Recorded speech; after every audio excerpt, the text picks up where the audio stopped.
Transcribe Estoria, what we want to do is to be able to look at the similarities and differences between the at least 40 manuscripts that scholars consider to be the Historia de España. This was first written in the scriptorium of Alfonso X el Sabio, but it was copied out many times in the following years, decades and centuries. Each time, the text was copied by hand by scribes, and each manuscript is slightly or significantly different from the others for several reasons. Here you can see a fragment from the chapter that we are going to discuss in this video, on the Empire of Trajan, copied in two different witnesses.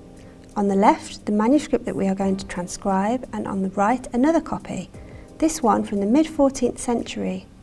Notice, for example, the differences in the column width, the size of the writing, and the dimensions of the initial D. As we all know, when copying something by hand, it can be very easy to make mistakes. We might make spelling errors, momentarily lose concentration and skip a bit, a whole line or more, or even write something twice, and if we notice, we may choose to change what we have written, perhaps with a crossing out. Medieval scribes also made changes to their work from time to time. These are called scribal changes. In manuscripts, where there are errors, some are corrected by the scribe, some are pointed out by later readers of the manuscript, and some remain uncorrected to this day. Let's look at a few examples. In this first image, you can see that the word libro, which should not appear, is crossed out in red and underdotted to indicate that this is an error. Something similar occurs in this image. Ostrogodos is corrected to godos by crossing out the first part of the word, ostro. Finally, in this third image, you can read Mas agoraremos a hablar de Hércules. Above remos, somebody has added the syllable que, which appears abbreviated, to change the text to say agora queremos. Another reason for differences between manuscripts is that Castilian spelling was changing a lot during the centuries that the Historia de España was being written, rewritten, read and copied. And when we transcribe the text of each manuscript exactly as it appears in the images we have of them, we can use the transcriptions to help us learn about how the language was evolving over time. For example, look at this section from our manuscript. If we expand the abbreviations, we can read Mas agora queremos hablar de Hércules por contar los fechos que hizo en España. It's not a million miles from modern Spanish, but there are some spelling changes. On other occasions, differences between witnesses are not purely graphic or linguistic, but rather are formal changes, chronological retouches, the abbreviation or expansion of certain passages, or changes in the location of chapters or whole narrative blocks. Other differences between witnesses may be due to ideology or politics, as happens, for example, in King Sancho IV's version of the Historia de España, which has a clear pro-monarchic tendency. We invite you to visit our digital exhibition, The Discovery of the Past, Alfonso the Wise and the Historia de España. Here you will be able to see some examples of this point. One of the ways that scholars are able to work out which manuscript is related to which was copied from which, is by comparing and analysing the textual differences between the manuscripts. We have already transcribed a number of Historia de España manuscripts, which are available to view at the website of our 2016 edition. Now we want to add this manuscript to our database. This is why, for our project, it is really important that you transcribe exactly what you see in the image. The existing text on the right-hand side of the transcription platform is the transcription for the manuscript we call E1. This is an Alphonsine manuscript, which means that scholars know it came directly from the scriptorium or workshop of King Alfonso X. Scholars have dated the composition of this codex to the early 1270s. We call this Alphonsine version the base text because we use it as the norm or the textual model, so that we can see where other manuscripts are different from it. The manuscript in the images on the left-hand side is known by the sigla C following textual tradition. It is manuscript 12837 from the National Library of Spain, the Biblioteca Nacional de España. It is a copy of E1, made in the first decades of the 14th century, around 45 to 60 years after E1 was first produced. Our objective is to modify the transcription of the base text of E1 so that it matches exactly what appears in manuscript C. The new transcription requires a high level of detail, so, for example, we want to know the exact spelling in C and the disposition of the manuscript, for example, where there are abbreviations, where mistakes have been altered and what the original and the alteration are, where there are physical damage to the manuscript which inhibits reading, if there is an illuminated letter and how many lines high it is, where there are rubrics as chapter headings and pilcrows to break up the text. At a later stage of the project, a computer program will be able to match up corresponding sections in E1, C and the other manuscripts, and will carry out an automatic collation.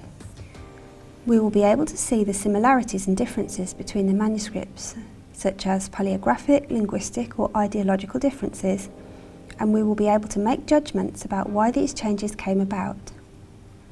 This final phase of the comparison will only be successful if the transcriptions themselves are accurate, so your job here is very important. In fact, the accuracy of our results when we compare the manuscripts and analyse the differences depends on the rigour and accuracy of your transcriptions. The transcription and revision work you carry out here will have a direct effect on our ability to collate and compare the manuscripts accurately. You will be making a genuine and valued contribution to the scholarship of this important manuscript. Before starting to compare the text and the image and to transcribe, it is first necessary to familiarise yourself with the top drop-down menus. Here you will find various buttons that allow you to mark different graphic and decorative particularities. The options that you are going to use the most are these: the abbreviation menu, the ornamentation menu, marginalia or marginal notes, and punctuation. Other things in the text that you need to mark, such as the exact spelling or line breaks, are done directly in the transcription text without a menu, using just the keyboard or your computer. The very first task when preparing to transcribe is marking the transcription to show where there are rubrics, which are like the title of a chapter and usually appear in red. Then we move on to telling the transcription platform where there are line breaks in the manuscript in the image, so where the text of one line finishes and another starts. Using our transcription platform, these two tasks are pretty easy. Let's see it in action. In this example, you can see that the first line of the transcription reads del imperio de Trajano el emperador, luego de lo que aconteció en el primer año de su reinado. In the manuscript image, this text appears in red directly after the chapter number, chapter 10. This means that this is a rubric. We want to tell the transcription platform that this text appears in red, so I highlight all the text that appears in red, choose the button ornamentation with this sign, and then within this drop-down menu I choose highlighted text and rubrication. Once I have done this, this text in the transcription now appears in red, just as it does in the image. You will have noticed that the manuscript, the last part of the rubric shares a line with the first line of main body text, después de la, in black or brown. In editing, we call this a split rubric. But this is not anything we need to worry about right now. Just bear in mind that you should only mark as a rubric the text that appears in red in the image, not the part of the main body text that appears in black. For now, we will put this después de la on a new line, as shown here.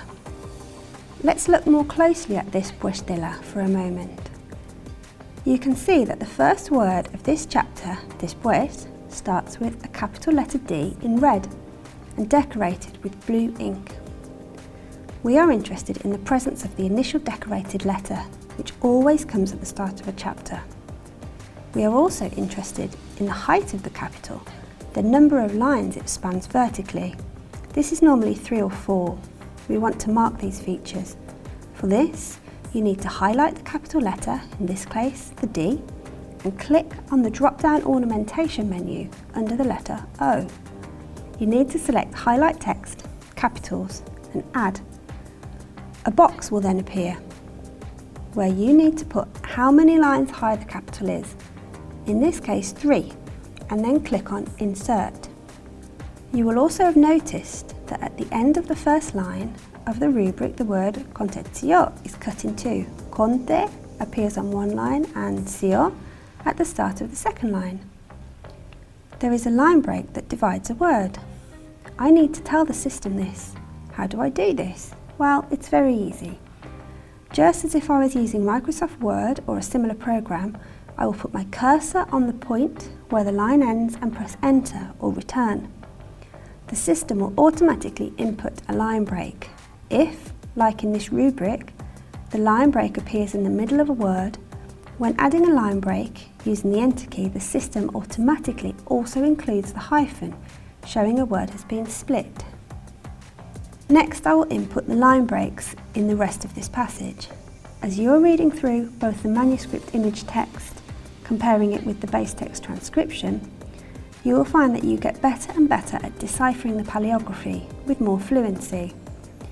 Adding in the line breaks both makes transcribing the text easier and gives you a key opportunity to practice reading the writing in the manuscript and to get used to it. Let's look now at the 7th line from the start of the rubric. Just after the abbreviated ciento, we come across this symbol, a pilcrow, in red. As we heard previously, they are similar to a symbol that we sometimes see in Microsoft Word to mark a new paragraph. In some documents, they might alternate in colour, red and blue ink, but in this manuscript they appear just in red. To include a pilcrow in the transcription platform, I choose option P on the menu, and then add punctuation, and then calderón, which is the name for a pilcrow in Spanish. However, sometimes instead of adding pilcrows, you may need to delete ones which appear in the base text transcription but are not seen in the manuscript image of C. If we go now to the end of the column in the last line, just after Grant, we see that the text continues at the top of the next column, Alexandre. It's very common to see medieval documents like this laid out with the text in 2 columns, although some documents had just 1 and some had more than 2. As well as the line breaks, I need to tell the system I have a column break. For this, I choose from the top menu, button B for break, and add, and a dialog box pops up. I choose column break and then insert. One last thing for this manuscript that's worth commenting on here is this lovely manicule, a pointing finger drawn into the margin to bring the reader's attention to something in the second column. It may be pointing out a word or a passage that particularly interested a reviser or reader of the manuscript. Below the manicule you can just read the word nota. We'll look into this more closely later in the project, but if you look at the word marked and you compare it with what appears in the base text transcription, perhaps you will be able to draw your own conclusions. Here's a clue. The manicule is indicating a scribal mistake. I can carry on line breaking and inputting or deleting pilcrows until the whole passage is done, and then it will be ready to transcribe more fully.